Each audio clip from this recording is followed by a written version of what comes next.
అందరికీ హాయ్ అండి. ఇప్పుడొచ్చేసి ఒక హ్యాండ్ డిజైన్ అయితే చూద్దామండి. ముందుగా హ్యాండ్స్ కట్ చేసేసుకొని మిడిల్‌లో ఒక క్లాత్ పెట్టుకొని ఇలా డ్రా చేసేసుకోవాలి. దానికి మిడిల్‌లో క్లాత్ పైన మనము కుట్టనేది వేసుకొని ఈ విధంగా బాక్స్‌లాగా డ్రా చేసేసుకొని మనం ఏ విధంగా డ్రా చేసుకున్నామో ఆ విధంగా స్టిచ్ వేసుకోవాలండి. మిడిల్ కుట్టుకనేది టచ్ అవ్వకుండా స్టిచ్ వేసుకోవాలండి. ఇలా అన్నీ వేసుకున్న తర్వాత మిడిల్‌లో కట్ చేసేసుకొని మనకు మిడిల్‌లో ఎక్స్‌ట్రా ఉన్న క్లాత్‌లు కట్ చేసేసుకుంటే ఇలా క్లాత్ రివర్స్ చేసుకునేటప్పుడు ఈజీగా డిజైన్ అనేది వచ్చేస్తుంది చూడండి. చాలా ఈజీగా అండి. కొత్త వాళ్ళైనా సరే ఈజీగా డిజైన్ చేసుకునేలాగా ఉంటుంది చూడండి. ఇలా కుట్టుకున్న తర్వాత మిడిల్‌లో పూసలైతే స్టిచ్ వేస్తున్నాను. మనకి ఏ సైజ్ కావాలంటే ఆ సైజ్ పూసలైతే తీసుకోవచ్చండి. చాలా బావుంటుంది డిజైను. కొత్త వాళ్ళైనా సరే ఈజీగా స్టిచ్ చేసుకునేలాగా ఉందండి.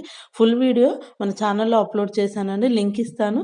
చాలా క్లియర్‌గా ఎక్స్‌ప్లెయిన్ చేశాను. చూడండి ఒకసారైతే. ఈ విధంగా కింద పైపింగ్ అయితే వేసేసుకోవాలి. చాలా బాగా రెడీ అయిపోతుందండి.